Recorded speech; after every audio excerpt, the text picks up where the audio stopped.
สบายดีท่านผู้ชมพี่น้องมีอย่างได้ยินสาวลีฮอมาใส่ว่าไอ้อันไม่เท่าเพชรฟันเฮือนมาสั่นแม่ไหนบอกไปเบิ่งดูเพิ่นเอาไปฟันเฮือนคือบอกไรเห็นยังสั่นเพิ่นไม่ได้เลยน้องเพชรฟันเฮือนอย่าเฮ็ดแม่ฟันเฮือนใส่โอ้อย่าฟันดูบุดีได้ฟันเห็นยังฟันเห็ดยัง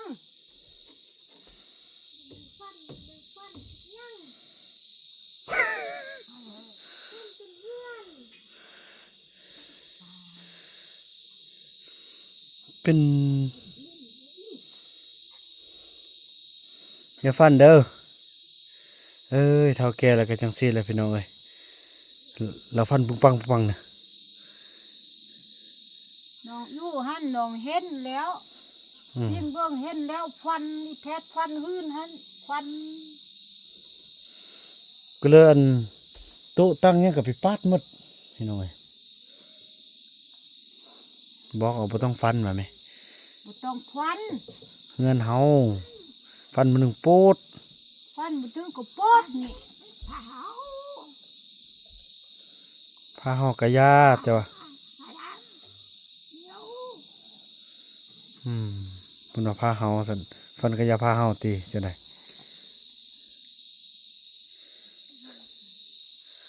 ฟันหื้นมันบ่ดีคือผู้ใดเอาคือผู้ใดเอาฟันเฮือนบ่ดีคือผู้ใดเอาคือบ่ไล่คือบ่คือบ่คำน้อยคือกันนี่คนชั่วคนซั่วเนาะบ่ฟันได้แม่เด้อนั่นละฟันนี่เด้อบ่ฟันเด้อลูกนอนอย่าลิ้นเด้อผ่านน่ะเด้ออู้พิตยานเนี่ยพี่น้องพอได้ยินตึงอยู่พี่น้องบ่ว่าฟันใส่บางเทื่อเพิ่นก็สิเอาผ้ามาเมียนแต่ว่ากะเท่าเบิ่งกันเด้อฟันลุ่มที่พุ่นเหรอฟันบนใดโอ้ก็สิแม่นเอาแม่นี่ก็ออกนี่แหละเฮามาเตือนกันจังซี่เนาะบ่ให้ฟันเนาะเบิ่งกันเด้อนับฟัน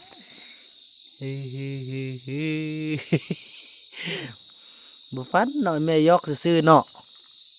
แม่ยอกซื่อๆเนาะยอกซื่อเนาะ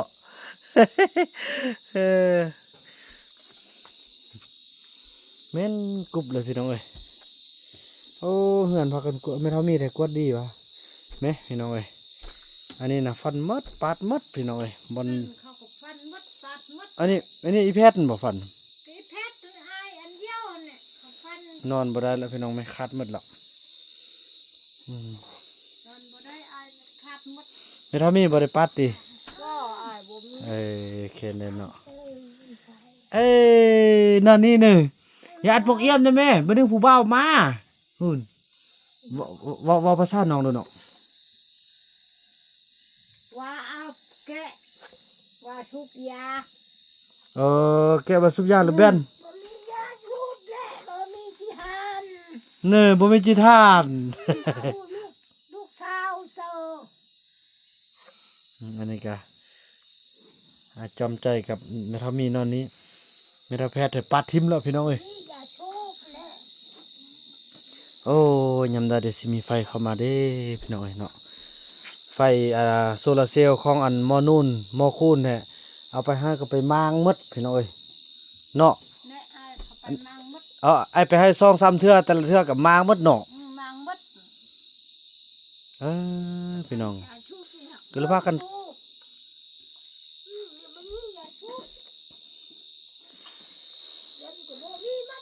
เงินกับบุมีหมดเงินกับบุมีหมดไปซื้อเด้อบ้านสิพาไปซื้อเด้อ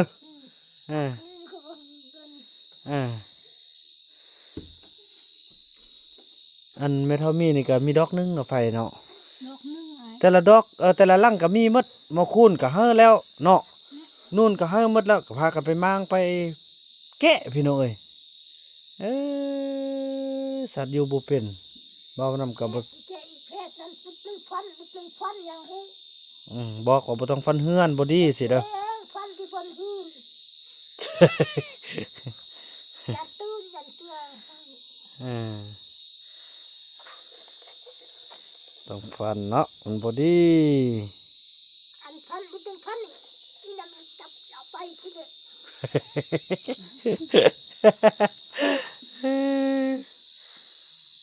นั่นก็พันที่มาดกตื่นก็มา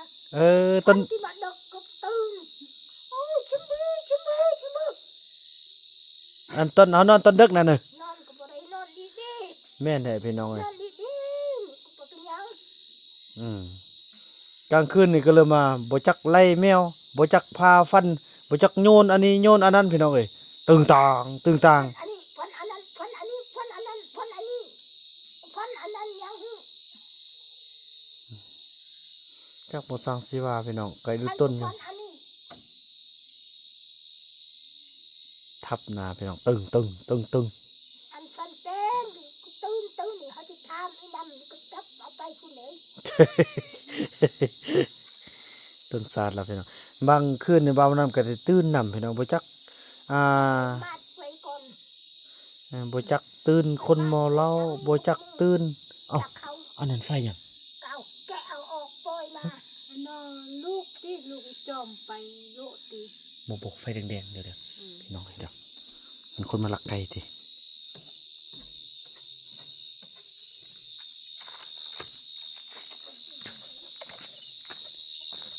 แดงๆนะพี่น้อง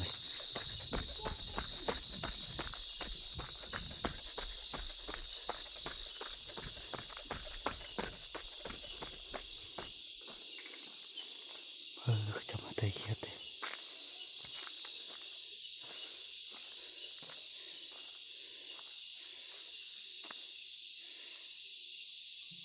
จอมโอ้ลูกจอมเนี่ยคือเราเป็นไผ่ลูกไปใต้ยังกะลูกไต้กบได้บ่มันโดนลงน่องหนึ่งคือโดนมัน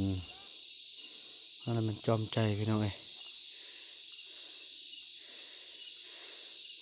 อย่าไปใกล้เด้อลูกขี้ยานเด้อเนี่ยพี่น้องเอ้ยเนาะก็ถือว่าบ่าวบุญนำจะบอกให้ฟังนะบ่แม่นว่ามืดย้อนที่บ่าวบุญนำบ่บริหารเด้อพี่น้องเอ้ยบ่าวบุญนำพยายามซื้อโซลาร์เซลล์มาให้บ่าวนุ่นนี่ก็ซ่องเทื่อแกะไปอันใส่รถเทื่อนึงแล้วก็มางไปยังบ่ฮู้เลยพี่น้องเอ้ยพอเท่าจันบ่าวนำก็ซื้อมาให้เนาะซื้อมาให้กะเมาคูนั้นมางพี่น้องเอ้ยบ่าวนำก็บ่ร้อนเลยพี่น้องอันละ500,000กีบพุ่นเนาะพี่น้องเอ้ยเกือบอันละ1,000 บาทเนาะเดี๋ยวนี้อันละ1,000 บาทละเนาะเนี่ยพอเราจันให้กับเพิ่นก็มีไฟแล้วเนาะเพิ่นก็เปิดได้พี่น้องเนาะโซลาร์เซลล์นี่เพิ่นก็สร้างเปิดสร้างปิดแล้ว แต่แท้จริงเราเอาโซลาร์เซลล์ที่ว่าแบบปิดเปิดแบบอัตโนมัติหั่นน่ะเอาไว้แต่ละอันนะแต่ละเฮือนบ่ให้ขาดให้หุ้งหมดนะพี่น้องเอ้ยนั่นแล้วก็บ่สร้างรักษาพี่น้องเอ้ยเนาะมาบ่นำก็บ่สร้างสิว่าบ่คุณคุณไหนเพิ่นก็ขอไปย่ำแฮวหมอนุ่นก็เครียดขอเงินขอ200,000บ่าวบ่นำบ่ให้ขอไปเลาะไปเที่ยวแต่ละมื้อขอแล้วบ่าวบ่นำว่าเอาเงินไปเฮ็ดหยังขอไปเที่ยวผู้สาวนัดเอานัดแล้วโตเฮ็ดเวียกหยังแด่ก่อนสิได้เงิน200,000บ่แม่นง่ายๆเขาหาเงินเป็นวันเด้เป็นมื้อได้จึงได้200,000ให้บ่เป็นหยังหรอกอ้ายซั่นบ่เป็นหยังซั่นเป็นน้ำอ้ายนี่อ้ายหาเงินน่ะมันทุกข์มันยากนะว่าสิแหละพี่น้องเอ้ยโอ้ผ่านทุกอย่างพี่น้องกว่าจะผ่านขึ้นหนึ่งได้ผ่านจากแม่เฒ่าแพทย์โยนอันนี้โยนอันนั้นพอเขาอยู่มอเลยเนี่ยอายุหันเนี่ยมันได้ยินเลยพี่น้องกลางคืนตื่นพี่น้องเลยสู้แนวพี่น้องพบกับทุกอย่างเนาะแล้วก็เบาเฟืองเมามาอารวาสนี่เบาคูนเบาคำน้อยนี่ทุกอย่างพี่น้องผ่านทุกแนวกว่าเบานั่นแหละเป็นคนที่ว่านอนกว่าจะรับได้บ่มันง่ายๆพี่น้องใส่แนวคิดใส่สมองเนาะแล้วคันได้รับไปนะคันได้ตื่นนั่นได้แล้วมันนอนบ่หลับพี่น้องเฮ็ดนั่นก็บ่หลับบัดสิแจ้งไม่ได้จึงหลับมันก็เฮ็ดซะได้มันมีเวียกแล้ว พี่น้องเอ้ยเนาะจังซี่แหละของสลีไทยขึ้นขั้วก็ดอกหนึงปกติเราหอดจะเอาไว้หมดพี่น้องเอ้ยเนาะขึ้นขั้วกับอันนี้เนาะโอ้สลีเอ้ยโอ้เห็นยังน้อง เจ็บแป้งข้มไอ้ แป้งโคม จากกองโคม แป้งโคม จากบูม โอ้ซาลีสะอาดแท้เฮือนซาลีนี่แน่เกลือหันอันเอาลงไปไว้ขึ้นขั้วเด้อน้องเด้อเอาไว้เทิงมันบ่ได้มันบ่แม่นขึ้นขั้วมันเข้มเห็นบ่มันเฮ็ดให้อันไม้เฮาดุกเด้ออ่า แหละ อืม เอื้อนก่อนไอ้ อายเนี่ยสิยกให้น้องยกให้แล้วก็เปลี่ยนอนามัยหมดเด้อน้องเด้อในป้องบล็อกป้องเบียร์นี่เก็บหมดเด้อ เลย เก็บไปทิ่มน้องเอ้ยเฮือนเฮามันงามอ่า ยังตักข้าวเปลือกหั่นครับหั่น อย่าเฮาไปเกลือใกล้เลยก็แล้วบ่ โอ้ซ้ เนาะเฮาไปเกลือใกล้เนาะเขาวเปลือกน่ะเนาะ ำเลย อืมเปลือกเกลือใกล้เนาะอืมเนี่ยพี่น้องความอันเซาลีเราเบื่อเนี่ยเรามาเกาะคว่ำทางนี้เลยเด้พี่น้องเอ้ยเนาะคว่ำเลย อันนี้เป็นใบแต่งงาน เอาไปจูดบ่น้อง จูดยืนจูดไอ้ ใบอันนี้เนาะไปทับทิมจูดทิมเลยเนาะ จูดขึ้นเลย ไว้กับกีตาร์นี่พี่น้องเอ้ยโอ้ยกลัวบ่าวนำสิพาแล่นมาได้ซำนี้ เรียนเจี๊ยกไอ้ แม่ เดี๋ยวอยู่ตรงกลางหั่นเจี๊ยก ไปสุดใส่กรรมอยู่คุกซะเด้อมึงสร้างให้มึงดีให้มีอยู่มีกิน สุดท้ายมึงเป็นโจรเป็นขโมยมา สู้ครอบสู้ครัวใบยืนการแต่งดองนี่พี่น้อยตกลงวันที่24เดือน3 2025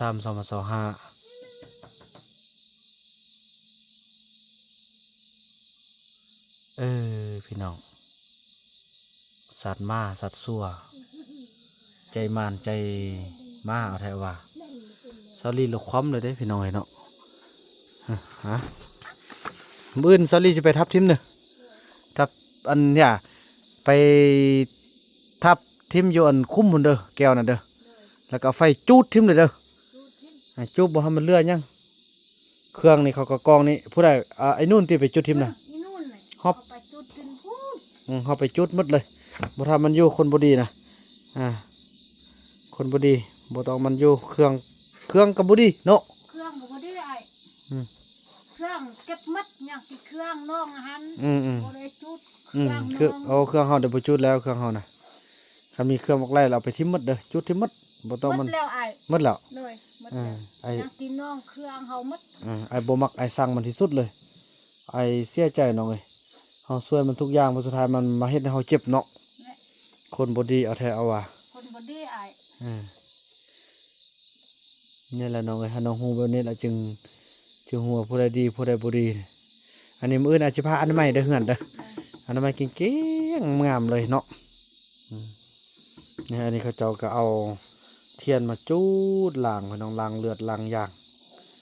อันมันแทงน้องอยู่บ่ได้อยู่ประตูหั่นน่ะ ย่างแล้วประตูนี่ไอ้ แทงแล้วน้องแล่นออกมา เลย นอนบ้านเรา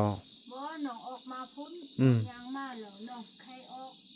น้องเข้าไปซักบันเนอร์หัน อืม เขาแทงอยู่บันเนอร์หันอันเขาอัดแน่นี่ตายแล้ว โอ้ถือว่าบ่ได้อัดประตูติ บ่ได้อัด เขาไปแทงเลย เขาไปแทงเลยไอ้ แทงแล้วน้องก็น้องดึงมีดอยู่ใส่อยู่หน้าพุ่นเลย อยู่บันเนอร์ไอ้ เออ บันเนอร์หันอันเขาอัดแน่นเหตุตาย เขาเสียบ ตาอยู่บันเนอร์หัน เขาเสียบตึมเนาะ เลย เออแล้ววันนี้เสียบพันแล้วน้องก็ยูออกแล้วน้องแล่นออกมานอกพี่เลย เลยน้องยูออกไปอันไปลุ่มหันน้องจับออกลุ่มหันน้องแล่นมาแล่นไปที่ แต่พระอายฮั่นมันก็มาเลือดกองอย่างนี้พี่น้องน่าจะแมันปาดคอตัวเองอยู่นี่แหละนี่แค่นี้แหละปาดนี่บทถั่วบตายแล้วยังมันมากิ่งลงมานี่พี่น้องเอ้ยยิงขวานเนาะกิ่งลงห้อคันไดนี่แล้วก็มันแทงทองตัวเองอยู่นี่ตีล้วนปาดหันแล้วก็แทงหันแล้วก็มันกิ่งมาบ่นั่นจังได๋ล่ะมาสลบอยู่นี่พี่น้องเอ้ยเนาะนี่อาจจะได้เปลี่ยนคันไดฮะเด้อ เลย อาจจะเปลี่ยนเอามาไว้ทางนี้พี่บัดนี้เนาะพอมันคันได้ตรงกันมันบ่ดีพี่น้องโบราณเพิ่นก็บ่าวนำกระบอกสร้างละแต่เพิ่นก็บ่สร้างนี่มักง่ายโพดเนาะก็เป็นบทเรียนเดี๋ยวบ่าวนำจะมางแล้วก็ย้ายไปฟังนี้พี่น้องเอ้ยโอ้ พี่น้องเลยเอาเหล็กแสลงมางัดออกเอางัดออกจากตัวนี้มางออกเลย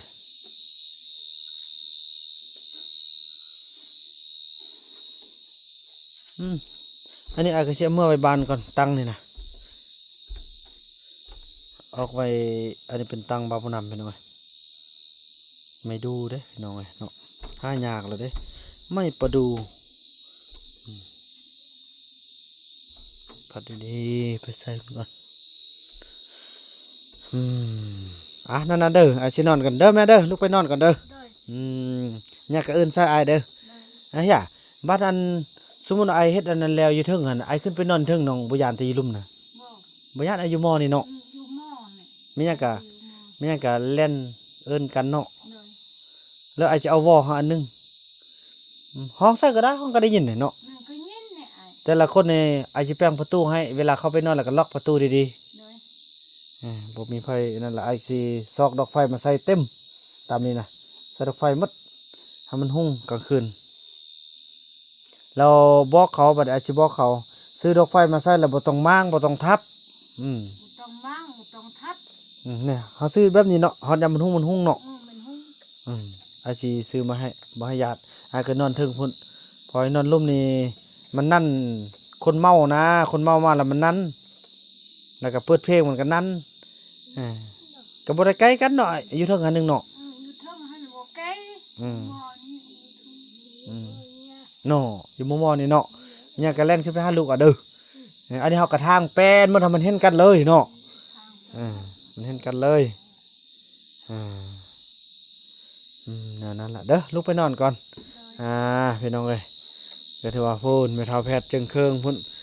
จังซี่แหละพี่น้องโอ้ยความทุกข์ความยากแต่ละมือพี่น้องเอ้ย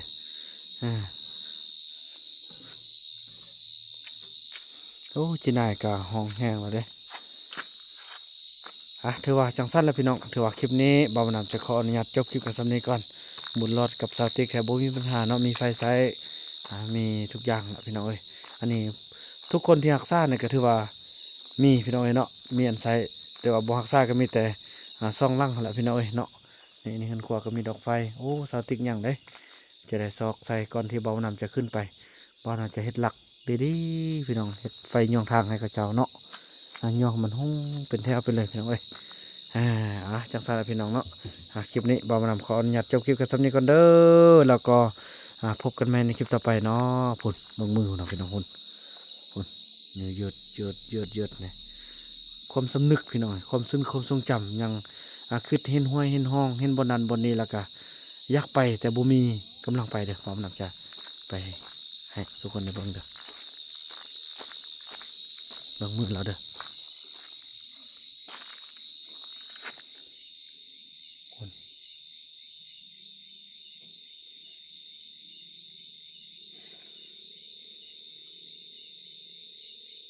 ไปพูนว่าแหละพูนไปพูนไปพูนนี่ไปน้องเลยเนาะมือนี่จีพูนจีพี่บางเทือกก็คือว่านั่งลมกับมันเนาะเนาะไปนี่ไปนี่ไปนี่ไปพูนไปเฮ้ยมันก็จะพาฟันพูนฟันพี่น้องเฮินเฮ้ย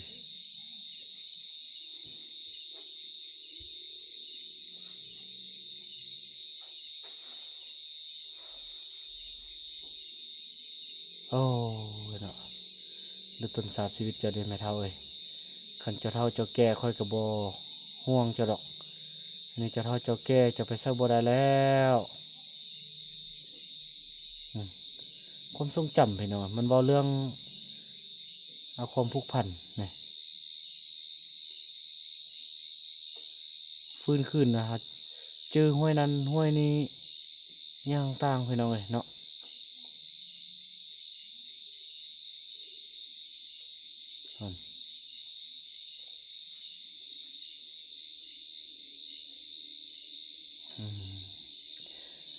อยากไปแต่ก็ไปบ่ได้แล้วเพื่อแห้งบ่มีแหละไปก็บ่เกิน4-5 มื้อก็ได้ไปเลาะน้ำเอาละได้มีคนโทรมาบอกเราไปรับไปน้ำเอาเด้อ บ่รอดพี่น้อยจังซั่นแหละเนาะว่ากันตอนต่อไปพี่น้องเอ้ยเนาะสำคัญเนาะพี่น้องเนาะลำลากันไปพี่น้องเอ้ยแล้วพบกันใหม่ในคลิปต่อไปคลิปนี้บ่าวบ่นำขออนุญาตกล่าวคำว่าสบายดี